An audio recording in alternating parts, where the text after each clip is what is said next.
আমার প্রিয় শিক্ষার্থীরা, আশা করি তোমরা খুব ভালো আছো। এর আগের ক্লাসে কিন্তু আমরা আলোচনা করেছিলাম শিকার কবিতার সার্বিক একটি আলোচনা। আজকে আমরা কিন্তু লাইন ধরে ধরে, পংক্তি ধরে ধরে কিন্তু আমরা আলোচনা করার চেষ্টা করব।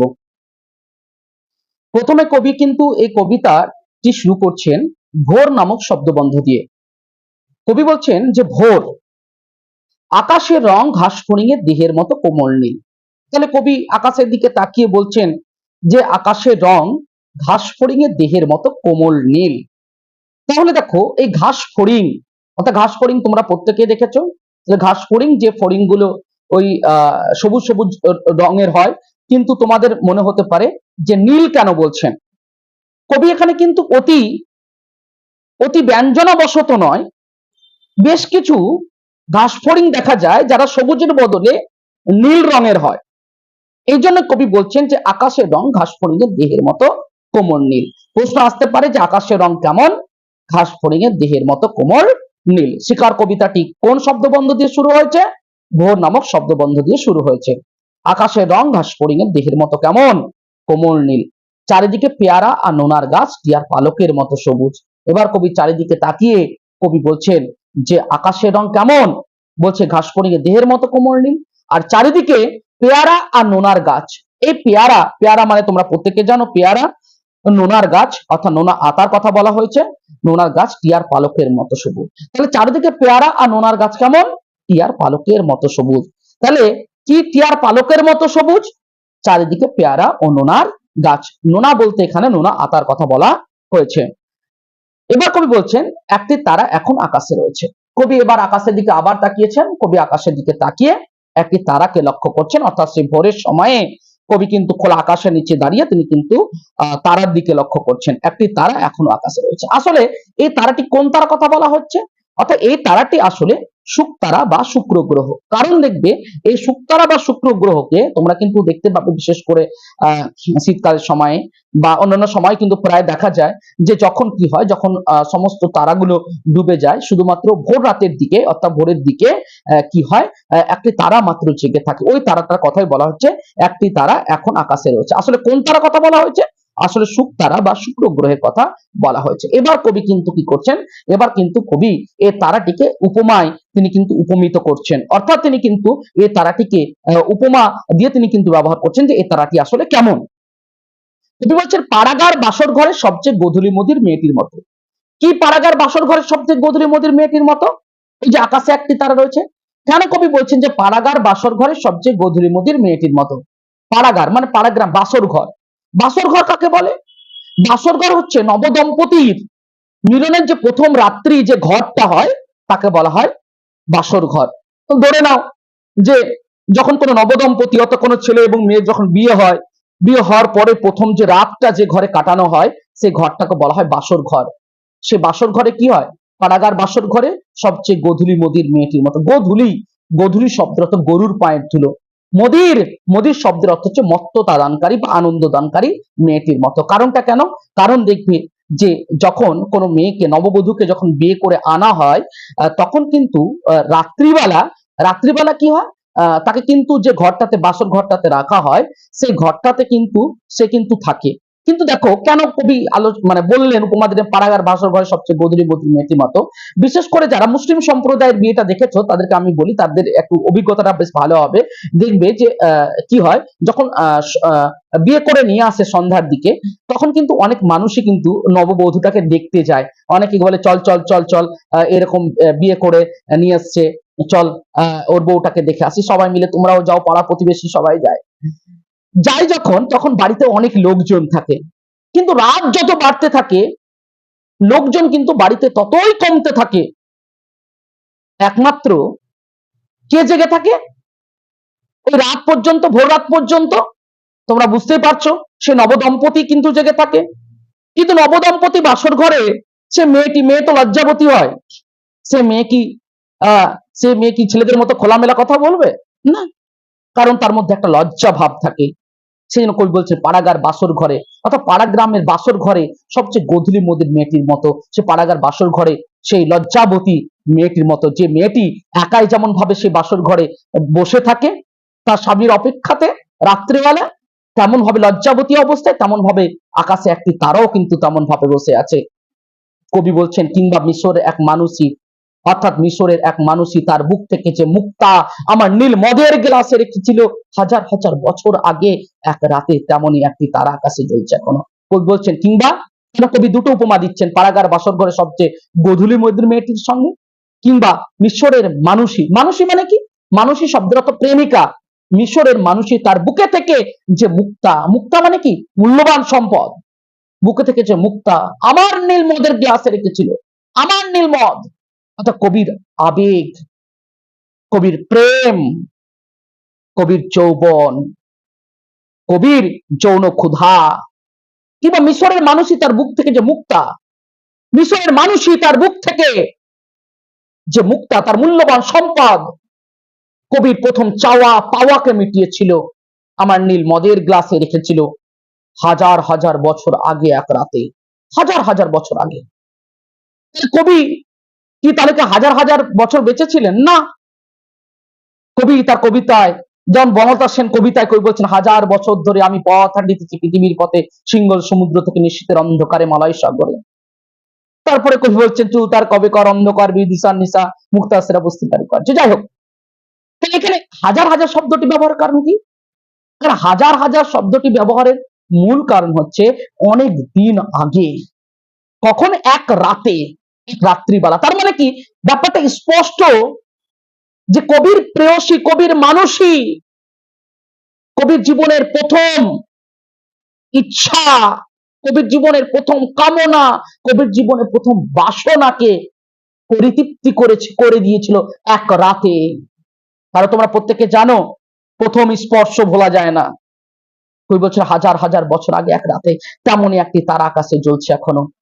অর্থাৎ আমার মনের মধ্যে যেমন সেই প্রথম চাওয়া পাওয়া, আমার মনের ইচ্ছা কামনা বাসনাকে মিটিয়েছিল, আমার সে মিশরের মানুষই এক রাতে সে স্মৃতিটা যেমন ভাবে জল জল করে আমার মনের আকাশে জ্বলছে, তেমন ভাবে এই তারাটিও আকাশে কিন্তু তেমন ভাবে জল জল করে জ্বলছে। ব্যাখ্যাটা নিশ্চিত তোমাদের খুব ভালো লাগবে, এবং এই জায়গাটা ব্যাখ্যা করা খুবই দুরূহ বিষয়, কারণ তোমাকে গভীর ভাবে না বুঝলে তুমি ব্যাখ্যা করতে পারবে না। এবার দেখো কবি কি বলছেন, হিমের রাতের শরীর রাখবার জন্য, অর্থাৎ এবার কবি কি করছেন, নিচের দিকে তাকাচ্ছেন, বলছেন হিমের রাতে শরীর রাখবার জন্য। শব্দের অর্থ কি উষ্ণ, হিমের রাতে অর্থাৎ শীতের রাতে, ঠান্ডার রাতে শরীর রাখবার জন্য দেশওয়ালীরা, দেশওয়ালী শব্দের অর্থ কি, দেশের সাধারণ লোকজন, দেশের খেটে খাওয়া শ্রমজীবী মানুষের কথা বলা হচ্ছে। হিমের রাতে শরীর রাখবার জন্য দেশওয়ালীরা সারা রাত মাঠে আগুন জ্বেলেছে। অর্থাৎ হিমের রাতে শরীর রাখবার জন্য দেশওয়ালীরা মাঠে কি জ্বেলেছে, সারা রাত মাঠে কিন্তু আগুন জ্বেলেছে। তাহলে দেশওয়ালী কেন মাঠে আগুন জ্বালিয়েছিল? তাদের শরীরকে রাখবার জন্য। কোথায় আগুন জ্বালিয়েছিল? মাঠে। মোরগ ফুলের মতো লাল আগুন। তাহলে দেশওয়ালীদের জ্বালানো আগুনের রংটা কেমন ছিল? মোরগ ফুলের মতো লাল। এই প্রশ্নটা খুবই ইম্পর্টেন্ট এমসিকিউ এর জন্য। মোরগ ফুলের মতো লাল আগুন। তারা যে আগুনটা জ্বালিয়েছিল, কবি আবার বলছেন শুকনো অসত্য পাতায় দুমড়ে এখনো আগুন জ্বলছে তাদের, শুকনো অসত্য পাতায়। অর্থাৎ আসলে দেশওয়ালীরা যে তাদের শরীরটাকে রাখবার জন্য আগুনটা জ্বালিয়েছিল, সে আগুনটা আসলে কি দিয়ে জ্বালিয়েছিল? শুকনো অসত্য পাতা দুমড়ে, কি দুমড়ে? শুকনো অসত্য পাতা। অর্থাৎ তোমার দেখবে অসত্য গাছের বড় বড় পাতাগুলো হয় বেশ বড় বড় পাতা, সে শুকনো অসত্য পাতাকে দুমড়ে অর্থাৎ ভাঁজ করে এখনো আগুন জ্বলছে তাদের। এখন বলতে কখন? এখন বলতে কখন? এই ভোর পর্যন্ত। এই পর্যন্ত কিন্তু কবিতায় ভোরের বর্ণনা আছে। প্রথম ভোরে এই পর্যন্ত কিসের বর্ণনা আছে? ভোরের বর্ণনা আছে। এবং দেখো এরপরে কি বলছে, সূর্যের আলোয় তার রং কুমকুমের মতো নেই আর। এবার কি হয়ে গেছে? ভোর থেকে সকাল হয়ে গেছে। তার মানে প্রথম ভোরে যেমন ভোরের বর্ণনা আছে, তেমন আবার সকালেরও বর্ণনা আছে। সূর্যের আলোয় তার রং কুমকুমের মতো নেই আর। সূর্যের আলোয় তার রং, তার রং বলতে কার রং? দেশওয়ালীদের জ্বালানো আগুনের রং কুমকুমের মতো, সিঁদুরের মতো নেই আর। কিসের মতো নেই? সিঁদুরের মতো আর নেই, হয়ে গেছে। কিসের মতো হয়ে গেছে? রোগা শালিকের হৃদয়ের বিবর্ণ ইচ্ছার মতো। রোগা শালিক, রোগা শালিক পাখি অসুস্থ হলে যেমন তার হৃদয়টা বিবর্ণ হয়ে যায়, রংহীন হয়ে যায়, সে যেমন ঝিমিয়ে পড়ে। তোমরা দেখেছো শালিক পাখিগুলোকে, যে যখন কি থাকে, সুস্থ সবল থাকে, তখন গাছের ডালে এদিক ওদিক লাফালাফি করে, কিন্তু যখন অসুস্থ হয়ে যায় তখন সে গাছের ডালে কি হয়, সে কিন্তু ঝুপটি মেরে কিন্তু বসে থাকে, ঝিমিয়ে বসে থাকে। কিন্তু ঠিক সেই রকম ভাবে যখন কি হয়, যখন দেখবে যে রাত্রিবেলা যদি কোন একটা প্রদীপের শিখা জ্বালাও বা আগুন জ্বালাও, যদি তারপর টর্চ লাইট মারো, তাহলে দেখবে কিন্তু আগুনটা কিন্তু অন্ধকারের সময় যতটা আলো দিচ্ছিল, কিন্তু টর্চ লাইটের আলো তার উপরে পড়ার ফলে কিন্তু তার আলোটা কিন্তু কি হয়ে গেছে, ঝিমিয়ে গেছে মনে হবে। সূর্যের আলোয় কিন্তু এই দেশওয়ালীদের জ্বালানো আগুনের রংটাও কি হয়ে গেছে, রোগা শালিকের হৃদয়ের বিবর্ণ ইচ্ছার মতো হয়ে গেছে। সকালের আলোয় টলমল শিশিরের চারিদিকের বন আকাশ, আর সকালবেলা কবি লক্ষ্য করছেন যে চারিদিক করছে টলমল করছে, অর্থাৎ কি করছে, দুলছে শিশিরে, কিসে, শিশিরে অর্থাৎ শীতে। চারিদিকের বন ও আকাশ, চারিদিকের বন ও আকাশ যেন কি করছে, যেন টলমল টলমল করছে। তোমাদের মনে প্রশ্ন হতে পারে, স্যার আকাশ কি করে টলমল করতে পারে? কারণ কবি কিন্তু সেই জন্য বলেননি যে আকাশটা টলমল করছে শীতে। আসলে কবি বোঝাতে চেয়েছেন যে পুরো, কবি যতটাই দেখতে পাচ্ছেন, কবির চোখ যতদূর পর্যন্ত যাচ্ছে, সমস্তটাই কিন্তু কি করে আছে, সমস্তটাই কিন্তু একদম শীতে পরিপূর্ণ হয়ে আছে। সেই জন্য কবি আকাশ শব্দটা যেন আকাশের সমান। তার একটা সময় গিয়ে দেখবে যে মাঠের দিগন্তে, অর্থাৎ যদি আমরা দিগন্তে চোখ রাখি, তাহলে একটা সময় আকাশটা একদম মনে হচ্ছে যেন দিগন্তে লেগে গেছে, যেন মাটির সঙ্গে মিশে গেছে। এই জন্য এই অর্থে কবি কিন্তু আকাশ শব্দটা, অর্থাৎ পুরো জায়গাটা যতদূর চোখ যাচ্ছে কবির, যেন কি হয়েছে, সবকিছু যেন শীতে পরিপূর্ণ হয়ে গেছে, শীতে যেন টলমল টলমল করছে। ময়ূরের সবুজ নীল ডানার মতো ঝিলমিল করছে। কিসের মতো ঝিলমিল করছে? ময়ূরের সবুজ নীল ডানার মতো। তাহলে দেখো তোমরা কচু পাতার উপরে যখন শীত পড়ে, শীতের সময় তখন দেখবে, যখন সকালবেলা যখন হালকা রৌদ্র পড়ে, তখন কিন্তু যখন একটু যখন ঝাঁকে, তখন দেখবে বিভিন্ন রকমের রং তৈরি হয়। বিভিন্ন রকমের কি তৈরি হয়? রং তৈরি হয়। ঠিক সেই রকমই ওই চারিদিকে বন ও আকাশে যখন সূর্যের আলোটা পড়েছে, যখন কি হচ্ছে, টলমল টলমল করছে, তখন সেখান থেকে বিভিন্ন রকমের কি করছে, অর্থাৎ অর্থাৎ বিভিন্ন রকমের রশ্মি তৈরি হচ্ছে। সেই রশ্মিগুলো দেখতে কেমন, কবি কিন্তু তাই বর্ণনা করছেন। ময়ূরের সবুজ নীল ডানার মতো কি করছে, ঝিলমিল করছে। কিসের মতো ঝিলমিল করছে?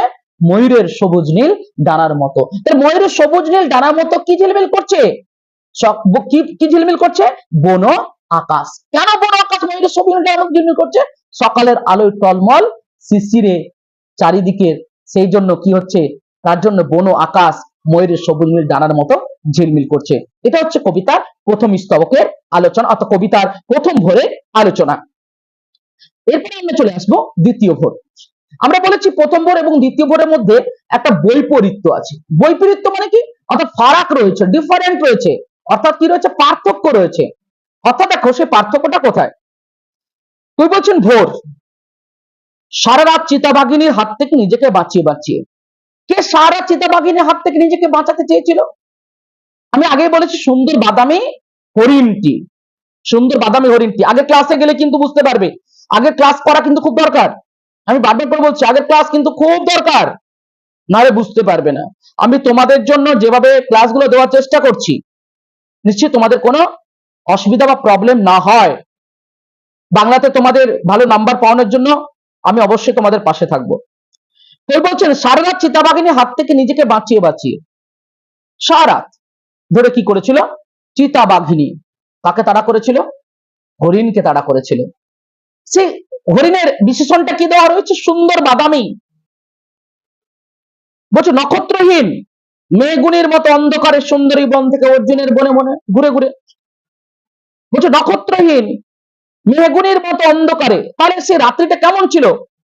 নক্ষত্রহীন মেঘগুনির মতো অন্ধকার, অর্থাৎ মেঘগুনির বন যেমন অন্ধকার হয় তেমন অন্ধকার, অন্ধকারে সুন্দরী বন থেকে অর্জুনের বনে ঘুরে ঘুরে।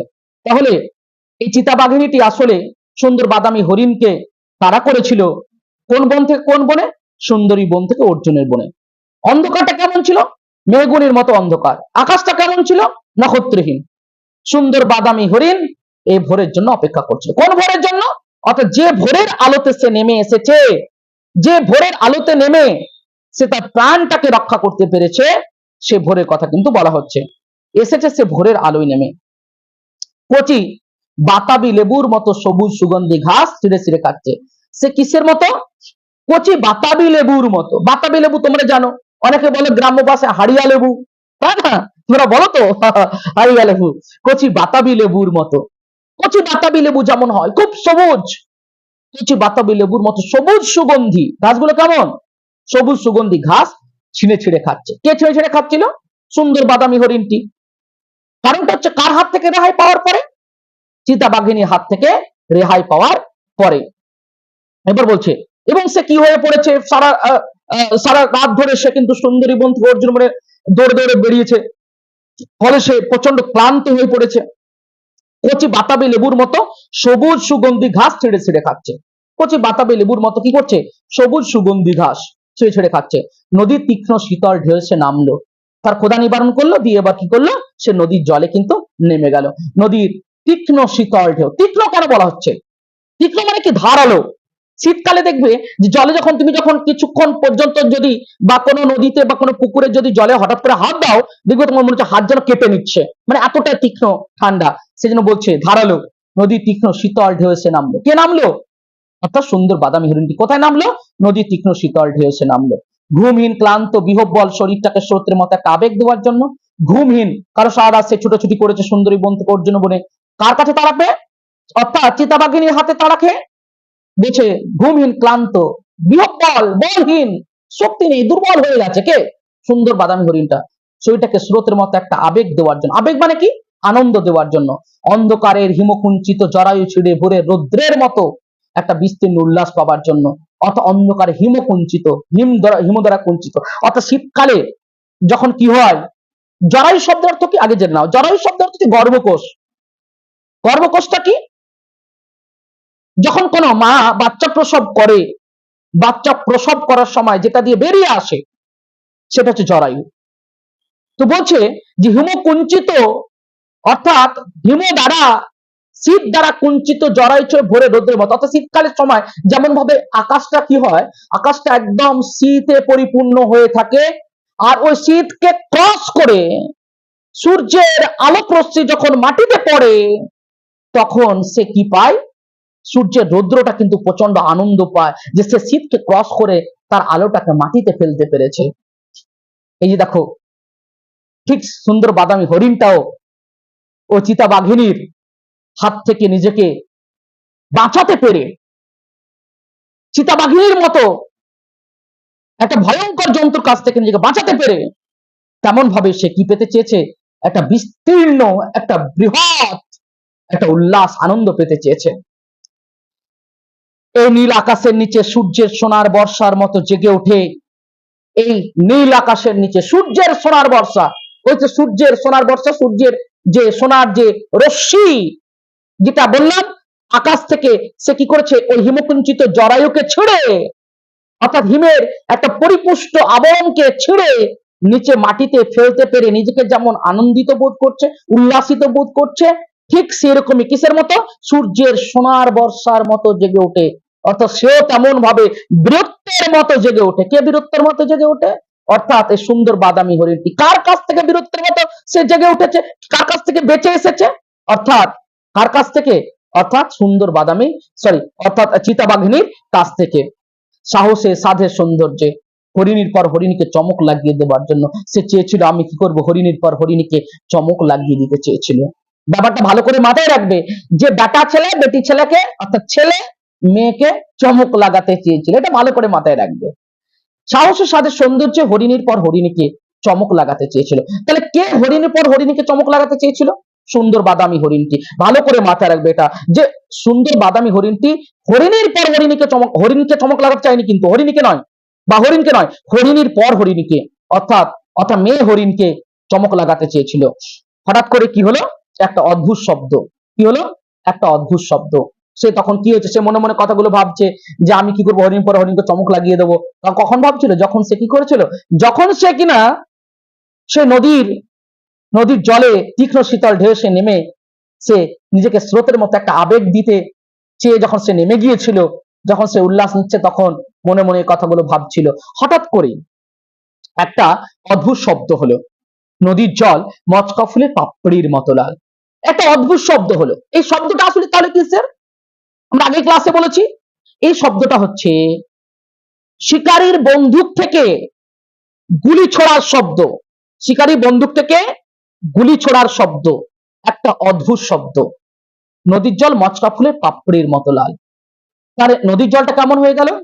মচকা ফুলের পাপড়ির মতো লাল হয়ে গেল। আমি আগে বলেছি দেশওয়ালীদের জ্বালানো আগুনের রং ছিল কিসের মতো? মোরগ ফুলের মতো। কিন্তু যখন কি করে এই শিকারীরা, যখন কি করে গুলি করে হত্যা করে, কাকে হত্যা করে? এই সুন্দর বাদামি হরিণটাকে, তখন কিন্তু যে নদীর জল, তার রক্তে নদীর জলটা কিসের মতো হয়ে গেল? মচকা ফুলের পাপড়ির মতো লাল হয়ে গেল।